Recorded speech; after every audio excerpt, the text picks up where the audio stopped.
ഷൊർണൂരിൽ ഉപേക്ഷിക്കപ്പെട്ട വയോധികരെ പാർപ്പിക്കാൻ നഗരസഭയുടെ അഭയം ഷെൽട്ടർ ഹോം ഒരുങ്ങുന്നു. പരുത്തിപ്ര മഞ്ഞക്കാട് റോഡിൽ ആയുർവേദ ആശുപത്രിക്ക് സമീപത്തുള്ള നഗരസഭയുടെ 7 സെന്റ് സ്ഥലത്താണ് കെട്ടിടം ഒരുങ്ങുന്നത്. 2 കോടി രൂപ വിനിയോഗിച്ചാണ് കെട്ടിടം നിർമ്മിക്കുന്നത്. 2 നിലകളിലായി നിർമ്മിക്കുന്ന കെട്ടിടത്തിന്റെ താഴത്തെ നിലയിൽ പുരുഷന്മാർക്കും മുകളിൽ സ്ത്രീകൾക്കുമായാണ് കെട്ടിടം വിഭാവനം ചെയ്തിട്ടുള്ളത്. ഒരു മുറിയിൽ 4 പേർക്ക് കിടക്കാൻ കഴിയുന്ന രീതിയിലാണ് സജ്ജീകരണം. ശുചിമുറി, വിശ്രമമുറി, ഹാൾ, അടുക്കള എന്നിങ്ങനെയുള്ള സൗകര്യങ്ങളുമുണ്ട്.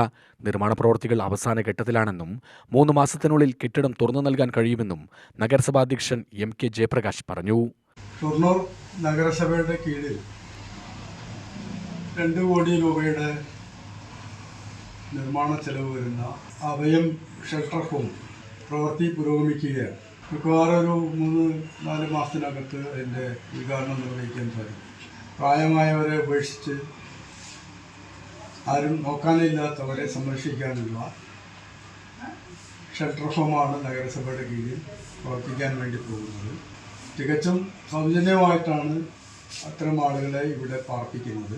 വയോജനങ്ങളെയാണ് പ്രധാനമായിട്ട് ഇവിടെ അവരുടെ ക്ഷേമം മുൻനിർത്തിക്കൊണ്ടുള്ളതാണ് ഈ ഷെൽട്ടർ ഹോം.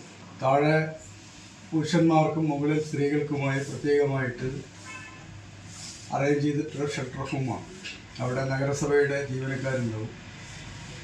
അവർക്കുള്ള ഭക്ഷണം, മറ്റ് അടിസ്ഥാന സൗകര്യങ്ങളെല്ലാം നഗരസഭ കൈകാര്യം ചെയ്യുന്ന വിധത്തിലാണ് ഈ ഷെൽട്ടർ ഹോം ഒരുങ്ങുന്നത്. ആ ഷെൽട്ടർ ഹോം വരുന്നതോടുകൂടി നമുക്ക് ഇങ്ങനെ മക്കൾ നോക്കാതെയൊക്കെയുള്ള വൃദ്ധരായിട്ടുള്ളവരെ പൂർണ്ണമായിട്ടും ഏറ്റെടുത്ത് അവരെ സംരക്ഷിക്കാൻ ഉതകുന്ന ഒരു പദ്ധതി കൂടിയാണ്.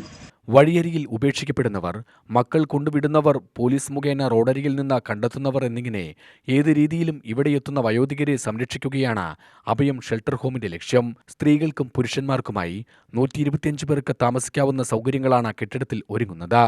UTV news, Palakkad.